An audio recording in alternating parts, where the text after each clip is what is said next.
Hello everyone, welcome to make white.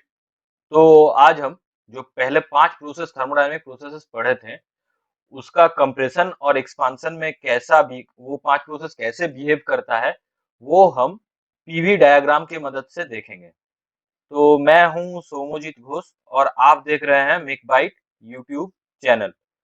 तो आइए देख लेते हैं कि वो 5 प्रोसेस कैसे बिहेव करता है। तो कंप्रेशन हम देखेंगे वो 5 प्रोसेस, पहले कंप्रेशन के लिए, फिर एक्सपांशन के लिए। और 5 प्रोसेस कैसा कौन कौन सा प्रोसेस है? आइसोकोरिक, एडियाबैटिक, पॉलीट्रॉपिक, आइसोथर्मल और आइसोबारिक। तो पहले एक एक करके हम ये जो 5 प्रोसेस है, ये 5 प्रोसेस का इक्वेशन कैसे फॉर्म होता है, जिसके हिसाब से हम यहाँ पर ग्राफ प्लॉट करने वाले हैं, वो देख लेते हैं। तो आइसोबारिक प्रोसेस में क्या होता है, प्रेशर कांस्टेंट रहता है, जो कि हम पहले पढ़ चुके हैं। तो यहाँ पर दो ग्राफ में आ जाते हैं कि आइसोबारिक प्रोसेस में प्रेशर कांस्टेंट, तो प्रेशर वर्सेस वॉल्यूम कर्व में क्या होगा? प्रेशर कांस्टेंट वाला कर्व ये है, K इज इक्वल टू 0 वाला। तो ये वाला जो कर्व है, ये हो जाएगा हमारा आइसोबारिक प्रोसेस का पीवी डायग्राम कंप्रेशन में। और एक्सपांशन में कौन सा होगा? एक्सपांशन में अब एक्सपांड कर रहा है मतलब उसका वॉल्यूम बढ़ रहा है, प्रेशर कांस्टेंट है, तो ये वाला जो कर्व होगा K0 वाला, ये हो जाएगा आइसोबारिक प्रोसेस के लिए एक्सपांशन का पीवी डायग्राम। अब ये K कैसे आता है ये भी हम आगे चलकर देखेंगे, जब हम जब एडियाबैटिक, पॉलीट्रॉपिक या आइसोथर्मल प्रोसेस पढ़ेंगे तब इसको एक साथ कवर कर लेंगे। अब आ जाते हैं आइसोकोरिक प्रोसेस में। आइसोकोरिक प्रोसेस में क्या होता है, V कांस्टेंट रहता है, मतलब वॉल्यूम कांस्टेंट इसका। तो अब आ जाते हैं दोनों जो प्रोसेस है कंप्रेशन प्रोसेस में, वॉल्यूम कांस्टेंट कौन सा प्रोसेस में रहता है? ये जो K is equal to infinite वाला जो डायग्राम है, इसमें मेरा वॉल्यूम कांस्टेंट है। और ये डायग्राम में क्या हो रहा है, प्रेशर बढ़ रहा है। प्रेशर कंप्रेशन प्रोसेस का मेन मोटो ही है, हमें प्रेशर बढ़ाना है। तो ये जो प्रोसेस है, ये हो गया हमारा आइसोबारिक कंप्रेशन। अब आ जाते हैं एक्सपांशन वाला ग्राफ में। एक्सपांशन में क्या होता है, प्रेशर डिक्रीज होता है या फिर वॉल्यूम बढ़ता है। यहाँ पर तो वॉल्यूम ही कांस्टेंट है, तो ये जो के इनफाइनाइट वाला कर्व है, ये हमें देता है आइसोकोरिक प्रोसेस का पीवी डायग्राम। अब हम देख लेते हैं बाकी जो 3 प्रोसेस है, एक एक करके।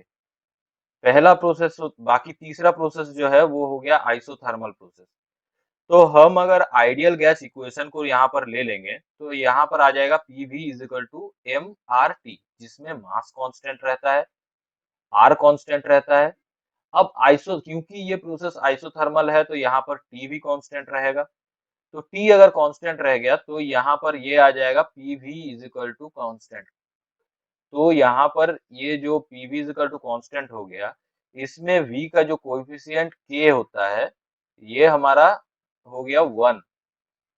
जो यहाँ पर हम कॉम्बाइन करके जो इक्वेशन बनाए हैं, PV is equal to K, PV to the power k is equal to constant, तो ये जो k का वैल्यू है, ये हो जाएगा 1।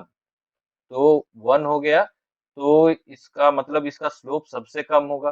क्योंकि अब ये जो 3 प्रोसेस है, इसको भी हम नेक्स्ट स्लाइड में पहले एक्सप्लेन कर लेते हैं। तो अब स्लोप का अगर हम कॉन्सेप्ट देखने जाएंगे, तो यहाँ पर पहले हम अगर आइसोथर्मल प्रोसेस को अगर हम डिराइव करने जाएंगे इसका स्लोप के लिए, तो ये आ जाएगा PV equal to M R T. अब एम आर टी क्योंकि कांस्टेंट है, तो P D V is equal to V D P. यहाँ से हमें मिलेगा ये वाला expression, D P by D V is equal to minus P by V. Similarly adiabatic process के लिए P V to the power gamma is equal to constant.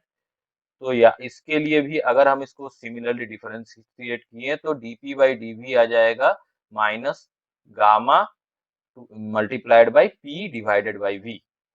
अब हमें मालूम है कि पॉलीट्रॉपिक प्रोसेस का जो इक्वेशन होता है p v to the power n is equal to constant. तो पॉलीट्रॉपिक प्रोसेस के लिए ये जो यहाँ पर जो गामा है, इसके जगह में क्या आ जाएगा, इसके जगह में आ जाएगा n multiplied by p by v। अब यहाँ पर हमें मालूम है कि 1 is less than n is less than gamma, क्योंकि n का वैल्यू होता है 1 से 1.4 के बीच में। तो यहाँ पर मतलब ये जो डेरिवेशन है, यहाँ से हमें मालूम चल जा रहा है कि आइसोथर्मल प्रोसेस का कर्व का जो स्लोप होगा वो सबसे कम होगा, और एडियाबैटिक प्रोसेस का जो कर्व होगा वो ज्यादा होगा। और यही दोनों जो कर्व होगा इसी का बीच में रहेगा पॉलीट्रॉपिक प्रोसेस का कर्व। तो अब आ जाते हैं हमारा जो दो प्रोसेस है यहाँ पर, बाकी जो तीन प्रोसेस है उसका देख लेते हैं कंप्रेशन और एक्सपेंशन में। तो ये जो कर्व है k is equal to gamma, इसमें इसका स्लोप जो जब हम देखने जाएंगे तो इसका स्लोप हो गया सबसे ज्यादा, इसका स्लोप उससे कुछ कम, और इसका स्लोप हो गया सबसे कम।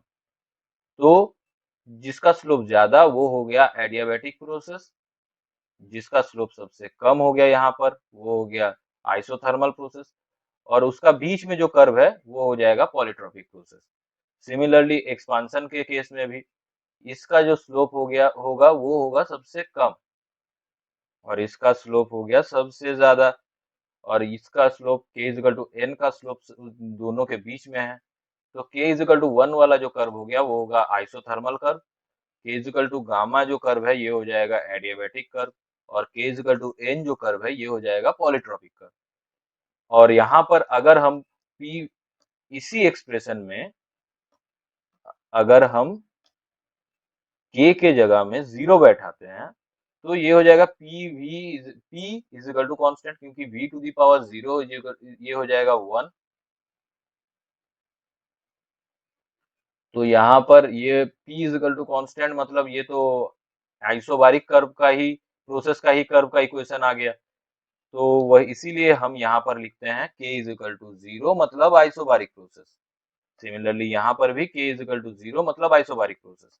और अगर यहाँ पर v to the power infinite रख देते हैं तो, और v to the power infinite is equal to v to the power infinite divide is equal to constant by p अगर रखते हैं तो यहाँ पर ये भी मोर और लेस यही इक्वेशन शो करेगा कि v is equal to constant. तो v to the power k is equal to अगर इनफाइनाइट रख देते हैं यहाँ पर तो ये हो जाएगा आइसोकोरिक प्रोसेस का कर्व। तो हम आज पीवी डायग्राम में सारा प्रोसेस को कैसे प्लॉट किया जाता है वो देख लिए हैं। अब आगे सारा प्रोसेस से कैसे हम वर्क को कैलकुलेट करके निकालेंगे ये 5 प्रोसेस के लिए, वो उसका वीडियो वो नेक्स्ट वीडियो में देखने वाले हैं।